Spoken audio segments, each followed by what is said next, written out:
Hi అండి, అందరికీ నమస్తే. నేను మీ సునీల్ మద్దాల. మీతో ఒక ఆసక్తికరమైన విషయం పంచుకోవాలని మీ ముందుకు వచ్చానండి. ఏంటంటే మనం చేస్తున్న వీడియోలు జెన్యూనిటీకి 100% దగ్గరగా చేస్తామండి. ఎందుకంటే ఉన్నదైతేనే చెప్తాం, నీతిగా నిజాయితీగా మాట్లాడతాం. అది మన ఛానల్ రిప్యుటేషన్. కాబట్టే ఇంతమంది నన్ను ఇలా ఆదరిస్తున్నారని నేను మీ అందరికీ ధన్యవాదాలు తెలియజేస్తాను.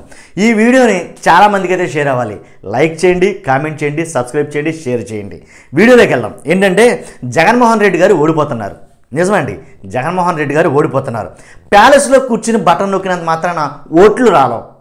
ప్యాలెస్లో కూర్చుని బటన్ నొక్కినంత మాత్రాన ఓట్లు రాలవు. అలాగే ప్యాలెస్లో కూర్చుని ప్రజల డబ్బుతోటి ప్రజలకే పంచుతారంటే ఓట్లు రాలవు. ప్రజలకి అది యాక్సెప్ట్ చేయరు. అంతే కదండి. ఇలా కేసీఆర్ లాంటి వ్యూహం సేమ్ అలాగే మనం అప్లై చేస్తే మనం గెలిచేస్తాం, ఇదే మన పంద అనుకుంటే కుదరదు. ఇది నేనంటున్న మాటలు కాదండి, కంగారు పడొద్దు. ఇది ఎవరంటే 2019లో జగన్మోహన్ రెడ్డి గారిని కుర్చీలో కూర్చోబెట్టినటువంటి తన స్ట్రాటజీస్ తోటి, పొలిటికల్ స్ట్రాటజీస్ తోటి జగన్మోహన్ రెడ్డి గారిని ముఖ్యమంత్రిగా చేసినటువంటి పీకే ప్రశాంత్ కిషోర్ సంచలనమైనటువంటి ఇలాంటి వ్యాఖ్యలు చేశాడండి. ఎలా అంటే ఇండియన్ ఎక్స్ప్రెస్ అనుకుంటా, నాకు తెలిసి ఇండియన్ ఎక్స్ప్రెస్ కాంక్లేవ్ ఏదైతే జరుగుతుందో ఆ కాంక్లేవ్లో భాగంగా రిపోర్టర్స్ అందరూ కూర్చున్నప్పుడు ఆంధ్రప్రదేశ్ పరిస్థితి ఏంటి, ఆంధ్రప్రదేశ్ ఎన్నికల గురించి మీ మాటలు ఏంటి చెప్పండి అని అంటే జగన్మోహన్ రెడ్డి గారు ఓడిపోవడం ఖాయం.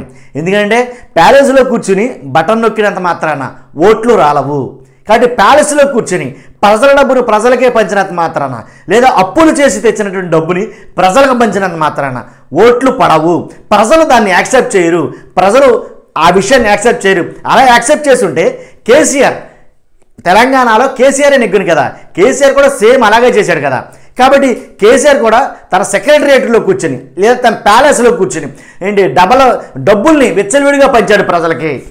అభివృద్ధి మాట పక్కన పెట్టేసి సంక్షేమ పథకాల పేరిట డబ్బుల్ని యథేచ్ఛగా వెదజల్లాడు. ఏంటంటే నెగ్గేస్తాను, డబ్బులు పంచితే నెగ్గేస్తాను అని అవపోతోటి ఏమైంది, కేసీఆర్ గారు ఓడిపోయాడు. సేమ్ అదే అప్లై అవుతుంది ఇక్కడ కూడా అని ప్రశాంత్ కిషోర్ గారు తన మాటలతో అన్నాడండి. 2019 నేను కూర్చోబెట్టి అదే ప్రశాంత్ కిషోర్ గారు ఇప్పుడు ఎందుకు జగన్ గారు ఓడిపోతున్నారు అని అన్నాడంటే కనుక అతను ఉండే పొలిటికల్ స్ట్రాటజీ ఇది నిజమా, లేకపోతే జగన్ గారి మీద ఉండే అసూయతోటో లేకపోతే అక్కస్తోటే ప్రశాంత్ కిషోర్ మాట్లాడిన మాటలా అని అంటే నేనేం చెప్పలేను. చాలామంది కామెంట్లు పెడతారు ఇప్పుడు నాకు తెలిసి వైసీపీ వాళ్ళు. ఎందుకంటే ప్రశాంత్ కిషోర్ని వద్దన్నాడు జగన్ గారు, నువ్వు నాకు అవసరం లేదు అని అన్నాడు. కాబట్టే ప్రశాంత్ కిషోర్ కావాలని ఇలా చెప్తున్నాడు అని చాలామంది చాలా రకాలుగా మాట్లాడవచ్చు. నేను కాదని అంటలేదండి. కాకపోతే ఇష్టం ఉన్నప్పుడు ఒక రకంగా, ఇష్టం ఉన్నప్పుడు ఒక రకంగా చాలామంది మాట్లాడతారు. కానీ ఇది పొలిటికల్ సార్. ఈ పాలిటిక్స్లో ఏంటి ప్రశాంత్ కిషోర్ ఒక అనలిస్ట్ కాబట్టి ఈ ప్రశాంత్ కిషోర్ చెప్పింది మ్యాక్సిమం జరుగుతుంది అని చాలామందికి నమ్మకం. ఎందుకంటే అతని స్ట్రాటజీ కానీ, అతని అనలిటిక్స్ కానీ, అలాగే అతని పన్నే వ్యూహాలు కానీ ఇవన్నీ కూడా ఒక రకంగా ఉంటాయి. కాబట్టి అతను చెప్తున్నారంటే డ్యామ్ షూర్గా 100కి 100% జరుగుతుందని కాదు, కానీ మ్యాక్సిమం తక్కువ అనుకుంటే ఒక 80% జరుగుతుంది. నిజంగా ప్రశాంత్ కిషోర్ చెప్పింది అబద్ధమా నిజమా? నిజమైతే నిజమని చెప్పండి, అబద్ధమైతే అబద్ధమని చెప్పండి. కామెంట్ చేయడం మర్చిపోద్దు. మరి ముఖ్యంగా ఏంటంటే కనుక హైదరాబాద్లో ఏదైతే ఎక్కడో మారుమూలన మాట్లాడేసి ప్రశాంత్ కిషోర్ చెప్పిన మాటలు కాదండి ఇవి. హైదరాబాద్ ఇండియన్ ఎక్స్ప్రెస్ కాంక్లేవ్లో ఏదైతే ఒక మీట్ జరిగిందో ఆ మీట్లో తెలియజేసినట్టు విషయాలు కొన్ని వందల మంది విలేకరుల ముందు నిజంగా జగన్మోహన్ రెడ్డి గారి ప్రభుత్వం ఈసారి ఓడిపోతుందని పక్కాగా మాట్లాడేయడం, దాంతోపాటే బటన్ల గురించి, సంక్షేమ పథకాల గురించి, వాటి గురించి పైగా కంపేర్ చేసాడు. ఎవరికి? కేసీఆర్కిని ప్లస్ జగన్మోహన్ రెడ్డికి ఇద్దరికి కంపేర్ చేశాడు. కంపేర్ చేసి ఆయన గెలుస్తానని అనుకున్నాడు. పథకాలు పెట్టినంత మాత్రాన ప్రభుత్వాలు స్థాపించలేము, పథకాలు పెట్టినంత మాత్రాన ప్రభుత్వాన్ని ఫామ్ చేయలేము. కాబట్టి అదే బెస్ట్ ఎగ్జాంపుల్. కేసీఆర్ గారు ఎలా అయితే ఓడిపోయారో సో ఈయన కూడా అదే పరిస్థితి, అదే రిపీట్ అవుద్ది ఆంధ్రప్రదేశ్లో అని అయితే ఘంటాపథంగా సమస్య లేకుండా, మొహమాటం లేకుండా మాట్లాడాడు ప్రశాంత్ కిషోర్ గారు.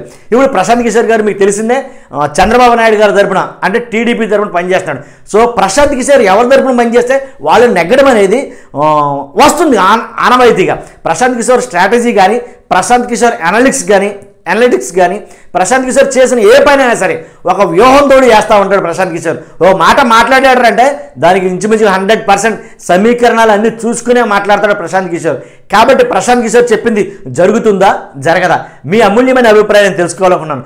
ప్లీజ్ చూస్తున్న మీరందరూ కూడా ఖచ్చితంగా కామెంట్ చేయండి మర్చిపోవద్దు. అలాగే లైక్ చేయండి, అలాగే సబ్స్క్రైబ్ చేయండి. Thank you.